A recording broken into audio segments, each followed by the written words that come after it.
by profession. I'm a physical therapist. Pero first love ko po ang pagluluto. It shows naman kung Ay, bakit ako? So I went back to Coron after 10 years of practicing in Manila na sa profession ko. Tapos pagbalik ko dito, hindi pwedeng mabuhay ang PT dito dahil sanay ang tao sa manghihilot. So sabi ko, pamilyadong tao na ako. So sabi ko, sabi ko, Lord, ano ba gagawin kong negosyo? Kasi kailangan bumuhay ng pamilya. So I went back to my first love, which is cooking. So, ayun.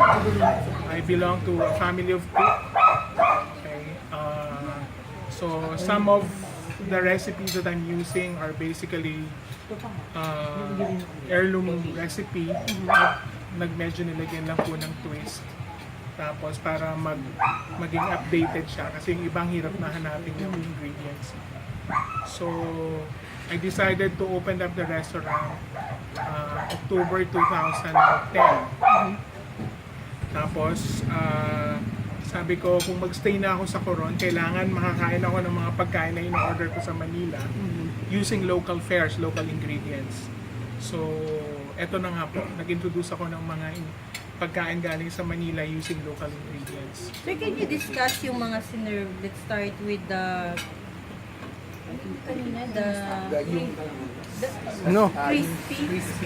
crispy liempo. Alright. So, sa simula po, yung crispy liempo, wala po kasing meat shop dito. So, everything is butcher's cut. So, mano-mano po yan. If i-freeze muna yung liempo, and then mano-mano siyang i-slice na parang bacon. And then, we use our own breading mix for the liempo. Tapos, i-deep fry lang po namin siya. And then, we're using the dip na garlic vinegar. Ito po, signature dip namin sa lab. And then, ano po ba yung pinakain? The salad. The salad, we have lots of tuna in Coron. Although, these are baby tuna. Okay, sabi nga nila, yung tuna raw sa Jensen, ito yung mga mother na tuna. Okay? Yung mga babies nandito sa Palawan, tapos eventually they go back. They migrate to Mindanao. So pag nakakahuli po ng mga bariles ng tuna dito, sabi nila yaya raw yun. Okay. So pero very rare na magkaroon ng tunang malalaki po dito. The most that we could buy in the market are 5 kilos or 7 kilos na yung the most. So pag nagkakaroon ng mga 30 to 50 kilos, automatic yun yung sa market, pinapadala nila agad dito. Like yung blue marlin, mga ganun. So, normally we use locally harvested lettuce. Meron po ako mga kaibigan na nagtayo ng farm dito sa Coron. Organic? Semi-organic lang po, hindi pa 100%. Nandun pa sila sa process na they're still curing the farm areas kasi ginamit na siya sa non-organic technology.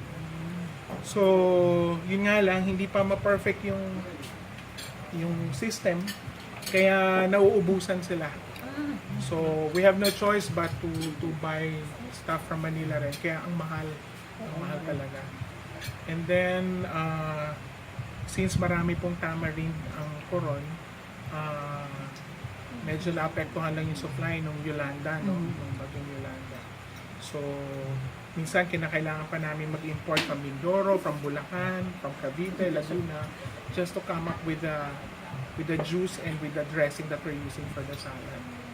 So, we're using tamarind balsamic dressing to paired with medyo salty na konti na tuna. So, it's a perfect, para sa akin kasi parang perfect combination siya with the fresh greens and tomatoes and cucumber. So, ano pa po ba?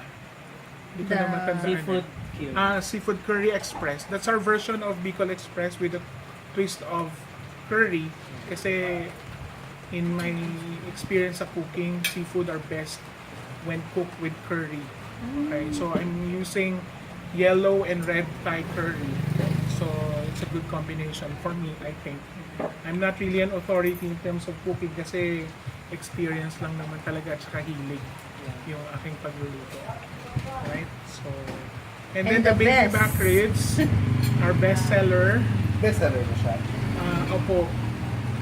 Yung bestseller, we have to have like 30 kilos of baby back ribs every day. Nauubos. Nauubos po kasi siya.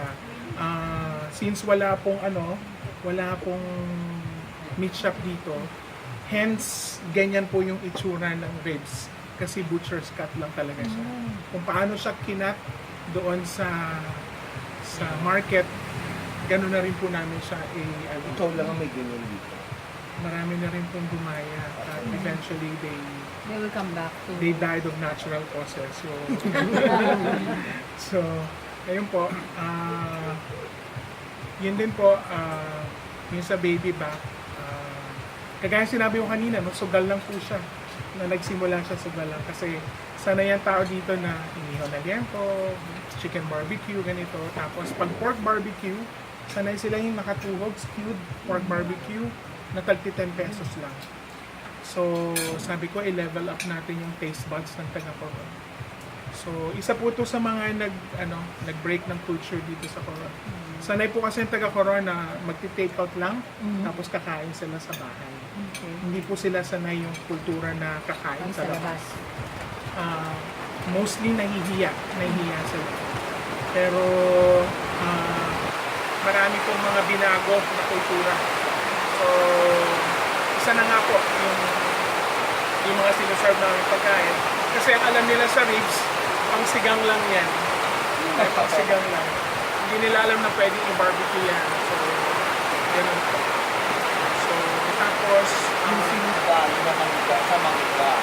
okay, sinigang na maya-maya sa mangga. We have lots of maya-maya here in Coron. Almost every day, hindi nawawala ng supply yan dito. Yung maya-maya. Ang tawag ko nito, nahuhuli siya sa mga malalim na area. So, tapos, sabi ko, lagyan natin ng twist kasi typical sampalok or tamarind-based powder, mga ganun. Why don't we use mangga? Try lang natin. So, naging maayos naman yung lasa. Nagkaroon ng twist. The tanginess of mango nandoon, pero ma-achieve pa rin yung sourness na gusto mo. So, at nag-complement siya doon sa fishy taste of the fish. So, nawala yung lansa niya. So, sabi ko, right? And then, what else? Coron. Yeah, Coron. The favorite of BP, Lenny Robredo. Hindi ko makita siya dito. Nag-cater po kami sa kanila yesterday sa Malpacuya Island. Kami yung nag-cater sa kanila. When she arrived, sabi niya gusto niya very light snacks lang. So, tumawag sa akin yung LG, yung local government unit, yung municipio. Sabi niya, ano yung pwede natin na-serve na pagkain. Gusto niya, very light lang. Tapos may twist ng Pinoy at saka ng Coron. So sabi ko, in-introduce namin itong ubi ng Coron last year. Sabi ko, gusto niyong itry yung ubi ng Coron alamod. Sabi ko, we're using local sorbetes, queso. Okay, tapos yung Coron, nilalagyan namin ng ube, nilalagyan ng langka. So, very Pinoy yung dating. So, tinanay naman. And I'm glad that, VP Robredo really loved it. So, tapos nag-cater kami sa kanila. She was actually looking for the Coron again.